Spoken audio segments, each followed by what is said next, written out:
What is going on, YouTube? It's Tam here bringing you guys my Middlesbrough FIFA 16 career mode, and hopefully you guys do enjoy. And if you guys do enjoy this video, make sure you guys subscribe to my channel and like this video for more content from this series. And so just getting everything started, we do get invited to the European International Cup, and so we do end up accepting that because it did have quite a high payout. And we just looked through our mail quickly, seeing that we did need to look for a center back. And so we made sure to do that, but before we could really get into our transfers, we needed to set up our starting 11. And because I wasn't really going to play any of the preseason tournaments, preseason games, and so I ended up trying to get the best roster out there so we could still win the games and still get the prize money.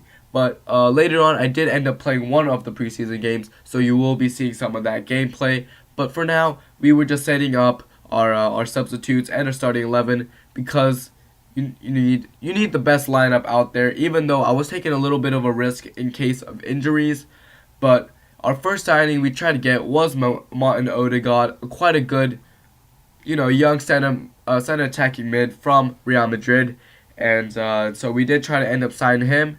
And Ruben Neves as well, also another very talented young center mid. Here, Julian Green is quite a good outside mid.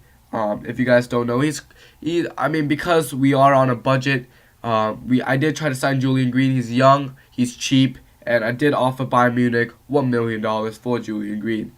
Here, Armand Traore, we were lacking also again on the left side of on our left mid side, and so I tried to put in an offer for Armand Traore for about, I think $3 million. Yeah, $3 million, and our backup goalkeeper. And we also try to sign Junior Hoilett just in case, the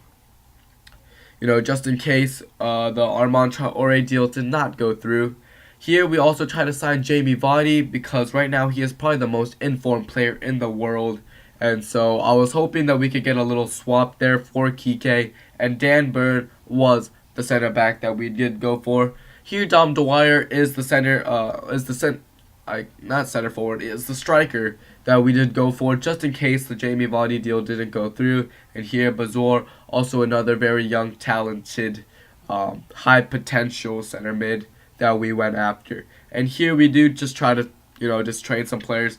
Wasn't the best, definitely, but it was just to do it so that maybe luck that. Just in hopes that they would go up. But here, QPR does accept the transfer offer, and so we do end up putting in a contract offer for Armand Traore, hoping that he would sign for us. And then we went and tried to sign Julian Green because Bayern Munich was kind of just rejecting our offers, really. So we tried to increase Ruben Neves' offer by $1 million, hoping they would accept. And here, Dom Dwyer's offer wasn't accepted either. And so we did move on. Martin Odegaard's offer was accepted, actually, and he did come to us on loan. Here, Junior Hoilett's offer wasn't accepted either, so we had to we had to put in another offer for him. Here, we tried to get Dan Burn once again, just by increasing a little bit of the transfer sum, but unfortunately, it didn't end up working out. Here we do end up beating Calgary 1-0. I know it was just a quick little screen thing, but it was nothing too big. We did beat them 1-0, and luckily we were able to get the 3 points for that, and so that we could later on get out of our group to get into the semifinals. But here we do try to sign Julian Green for $1.3 million, and then here for Ruben Neves, we ended up trying to increase and Ruben Neves and Bazor by $1 million. Here we try to sign Mix Diskerud, a very good center mid for the U.S. men's national team and in the MLS, just in case the two youngsters didn't sign, which unfortunately they didn't sign. And here also Jermaine Jones, another very good center mid from the MLS and also on the men's national team. And here we go.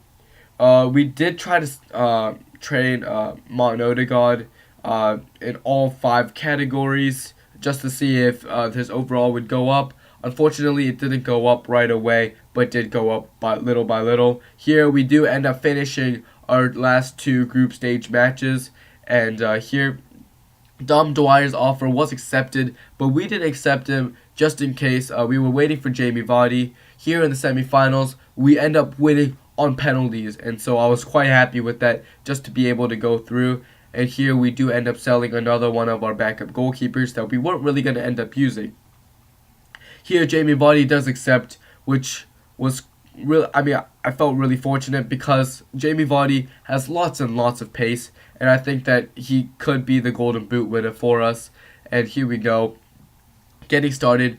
Our match in the finals of the European International Cup was against Bournemouth in the San Siro. I mean, it was packed, and it just, the stadium atmosphere, even though, you know, it's just a video game, the stadium atmosphere, you could kind of feel it. It was really competitive. I was a little scared because we were going up against a newly promoted side, newly promoted Barclays Premier League side, AFC Bournemouth. But as you could tell right there on the tables, AFC Bournemouth also did make it into the finals on a 5-4 penalty shootout.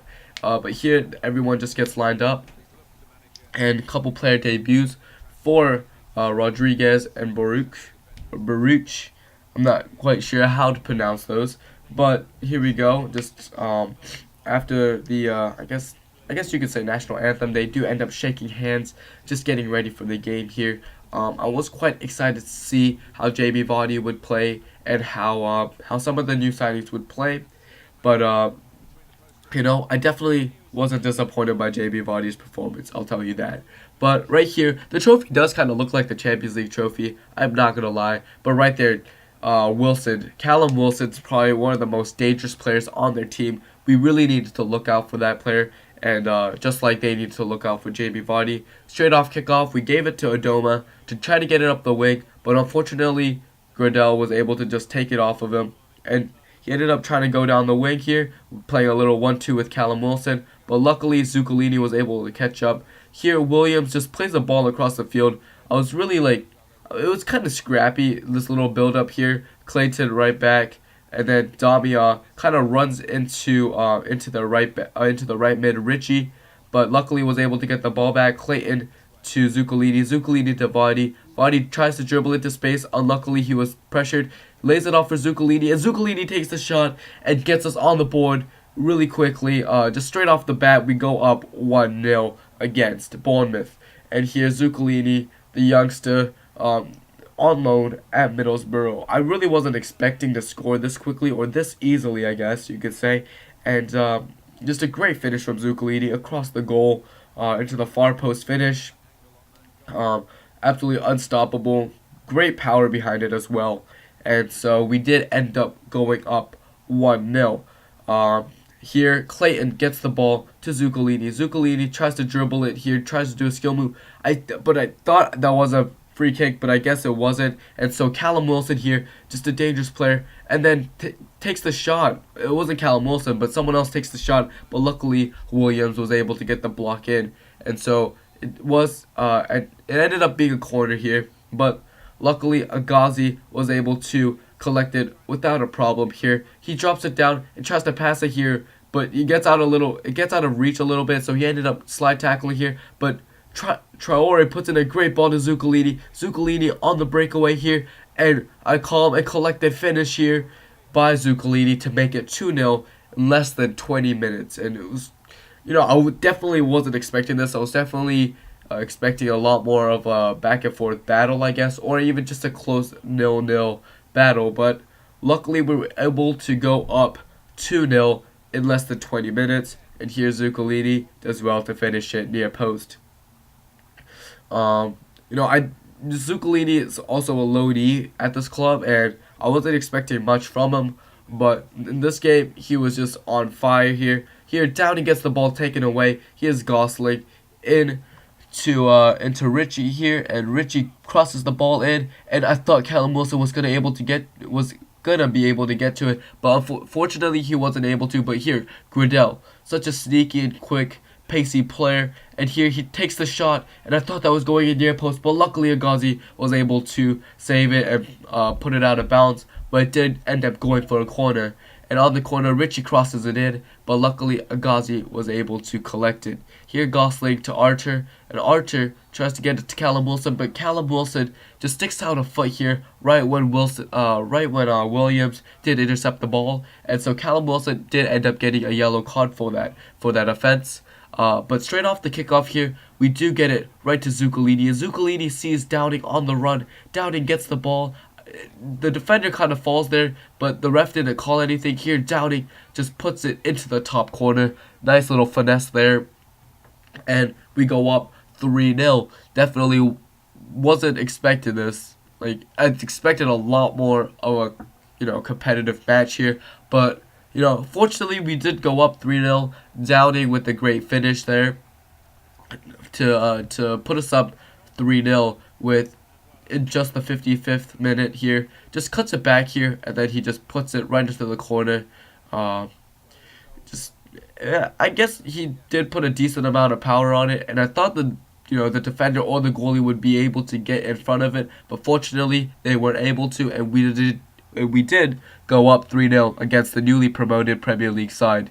And here, Adoma finds Jamie Vardy. Jamie Vardy goes in and out. Here, Jamie Vardy was able to get away from the defender, but Distin tackles him from behind, and that went for a penalty kick here. But I was expecting Distin to get the red card there for this slide tackle from behind, but fortunately for him, he was able to get just a yellow card and get away with it. But I mean, on the same side, he did give up a penalty, and so it wasn't very fortunate. But they weren't playing with 10 men, so I guess that's a good sign for him, or the good news, I guess. But he did get a yellow card, and there was just a quick little substitution before the penalty kick, and Jamie Vardy did step up to take it. Here, Jamie Vardy, calm and collected, puts it into the top right corner, and just goes to celebrate. And Jamie Vardy didn't disappoint. He didn't score as many goals as I expected him to, but he did definitely score one of them, and so I was quite happy with his performance there. But next here, they do pass it back to their goalkeeper, and the goalkeeper almost gets the ball taken away. But here, they hit us right on the counterattack here. Murray right to Atsu, and Atsu crosses it in, and oh my goodness, I thought that was going in for a second, but Agazi gets it to Vardy. Vardy, great little pass there. Downey cuts it back, straight back to Vardy, and Vardy gives it back to Zuccolini here. Zuccolini on the through ball, getting away from one man, and then tries to take a shot here, but gets taken down, and the referee awards us with a penalty in the 90th minute. And here he gets the red card. Tryon Miggs gets the red card. Sorry about that. Tryon Miggs does end up getting the red card for that offense there. Really just a dirty slide tackle. That one was really from behind, and it could have caused an injury, but fortunately it didn't. And here we did give it to Zuccolini because Zuccolini had such a great performance, and I really wanted him to complete his hat-trick. And here, Zuccolini, calm and collected, puts it into the top left corner and puts us up 5-0 and goes and to celebrate in front of the camera here. And I was just really surprised by Zuccolini's performance, and just along with just the whole team's performance. But right after kickoff, the referee did end up blowing the whistle for full time, and Zuccolini here goes and gets the match ball for the hat trick, rewarded for the hat trick here. Bruno Zuccolini, quite a good player, and I feel like I might end up signing him after his loan. His loan is over here at Middlesbrough. But here we do win the European International Cup. We were definitely the underdogs coming into this match, but fortunately we were able to win, with 5 goals, and I definitely wasn't expecting it, but, fortunately we were able to win, and here our fans were cheering. And we did have 9 shots on goal, 6 on target, 5 goals. We did have most of the possession, but we did have a decent amount. And so that's going to be the end of the episode here. Hopefully you guys did enjoy this. And if you guys did, please leave a like and subscribe for more content. And I'll see you guys later. Peace.